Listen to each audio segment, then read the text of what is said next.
1987 সাল। একজন 33 বছর বয়সী যুবক, তার হাতে আছে 60 দিন তার স্বপ্ন কেনার জন্য। 30 দিন পার হয়ে গেছে, অর্ধেক টাকা জোগাড় হয়েছে, আর তখনই পর্দার আড়ালে এমন কিছু ঘটছিল যা তার পুরো জীবন ধ্বংস করে দিতে পারত। এখানে একটু থামুন।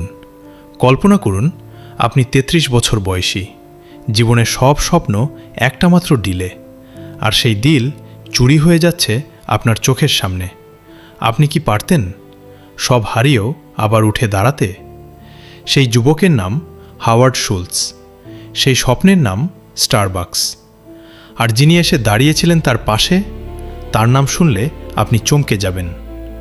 গল্পের শুরু স্বপ্ন এবং বিশ্বাসঘাতকতা। 80 দশকের মাঝামাঝি। স্টারবাকস তখন কোনো গ্লোবাল এম্পায়ার নয়। সিয়াটেলের কয়েকটা ছোট দোকান, কফি বিন বিক্রি হয়, ব্যাস। কিন্তু হাওয়ার্ড শুলসের চোখ দেখতে অন্য কিছু। ইটালিয়ান স্টাইল এসপ্রেসো বার। মানুষ বসবে, কফি খাবে, গল্প করবে, একটা কমিউনিটি। মালিকরা রাজি হলেন না, তাই শুলস নিজেই শুরু করলেন ইল জিওর্নাল। তারপর 1987 সালে খবর এলো স্টারবাকস বিক্রি হবে। দাম $38 লাখ। সময় মাত্র 60 দিন।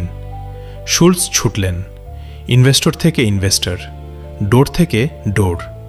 1 মাস পর অর্ধেক টাকা, বাকি অর্ধেক নেই।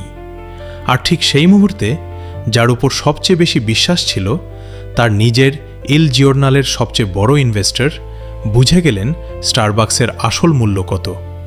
এবং পেছন থেকে শুলসকে একটুও না জানিয়ে সেই ইনভেস্টর সরাসরি স্টারবাকসের মালিকদের কাছে গেলেন। অফার দিলেন $40 লাখ। শুলসের চেয়ে বেশি। মাত্র 33 বছর বয়সী এক যুবক, যার পুরো জীবনের স্বপ্ন একজন ইনসাইডারের হাতে ছিনতাই হয়ে যাচ্ছে। সেই মুহূর্তটা কেমন ছিল কল্পনাও করা যায় না। হতাশ, প্রায় শেষ। এই অবস্থায় শুলসের একজন লয়ার বন্ধু বললেন, একজনের সাথে দেখা করো। কার সাথে? Bill Gates senior. 1 second, Bill Gates senior? হ্যাঁ, মাইক্রোসফটের বিল গেটসের বাবা। 6 ফুট 7 ইঞ্চি উঁচু, সিয়াটেলের সবচেয়ে সম্মানিত আইনজীবীদের একজন, যার একটা কথায় শহর কাঁপে। শুলস সেই মিটিং পেলেন, পুরো ঘটনা খুলে বললেন। কিভাবে তার নিজের ইনভেস্টর ভেতরের তথ্য ব্যবহার করে তার ডিল চুরি করতে চাইছে।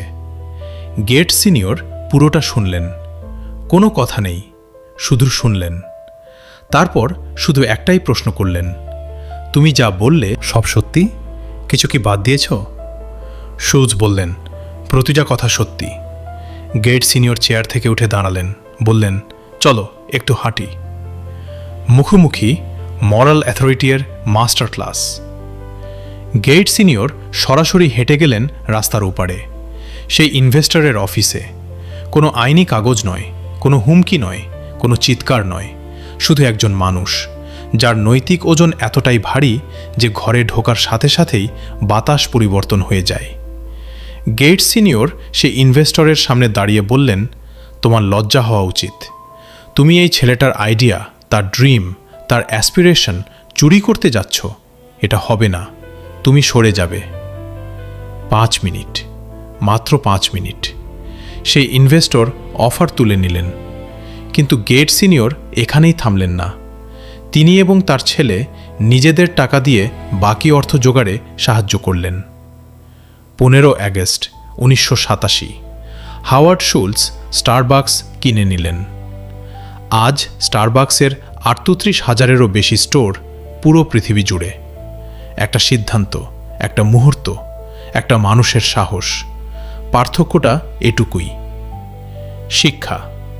এই গল্প থেকে আমরা যা শিখি, এই গল্পে 4টা গভীর শিক্ষা আছে। প্রথম শিক্ষা, সততা এবং বিশ্বাস হলো আসল সম্পদ। সেই ইনভেস্টর হয়তো টাকার দিক থেকে জিততে পারতেন, কিন্তু তিনি ভুলে গিয়েছিলেন রেপুটেশনের শক্তি কতটা। ব্যবসায়, সম্পর্কে, জীবনে অসততা একটা দুর্বলতা তৈরি করে, যেটা একসময় সামনে এসেই যায়, সব সময়। দ্বিতীয় শিক্ষা, শুধু ক্যাপিটাল নয়, গার্ডিয়ান খুঁজুন। শুলসের শুধু টাকা দরকার ছিল না, দরকার ছিল এমন কেউ যিনি সংকটের সময় পাশে দাঁড়াবেন। আপনার চারপাশের মানুষদের চরিত্র তাদের ওয়ালেটের চেয়েও বেশি গুরুত্বপূর্ণ। একজন বিশ্বাসযোগ্য মানুষ আপনার জীবনের সবচেয়ে বড় সুরক্ষা। তৃতীয় শিক্ষা, কনভিকশন মানুষকে আকর্ষণ করে। গেট সিনিয়র কোনো পারফেক্ট স্প্রেডশিট দেখে শুলসকে সাহায্য করেননি। তিনি দেখেছিলেন একটা স্পষ্ট ভিশন, গভীর প্যাশন এবং সত্যবাদিতা। যখন আপনি নিজের স্বপ্নে সম্পূর্ণভাবে বিশ্বাস করেন, সেই বিশ্বাস ছড়িয়ে পড়ে। শক্তিশালী মানুষরা সেটা রক্ষা করতে চায়। চতুর্থ শিক্ষা, আসল লিডারশিপ মানে অন্যদের তোলা। গেট সিনিয়রের কাছে অর্জনের শেষ ছিল না, তবুও তিনি সেই দিন রাস্তায় নেমেছিলেন। কারণ লিডারশিপ মানে শুধু কি অর্জন করলেন তা নয়, আপনার ক্ষমতা দিয়ে অন্য কাকে তুলে ধরলেন, সেটাই গুরুত্বপূর্ণ। আজ স্টারবাকস একটা গ্লোবাল এম্পায়ার, কিন্তু এর পুরো ইতিহাস হয়তো অন্যভাবে লেখা হতো যদি একজন মানুষ একদিন সঠিক কাজটা করার সিদ্ধান্ত না নিতেন। পার্থক্যটা সবসময় বড় কিছুতে হয় না, পার্থক্য হয় একজন মানুষ যখন ঠিক করেন তিনি কোন পক্ষে দাঁড়াবেন।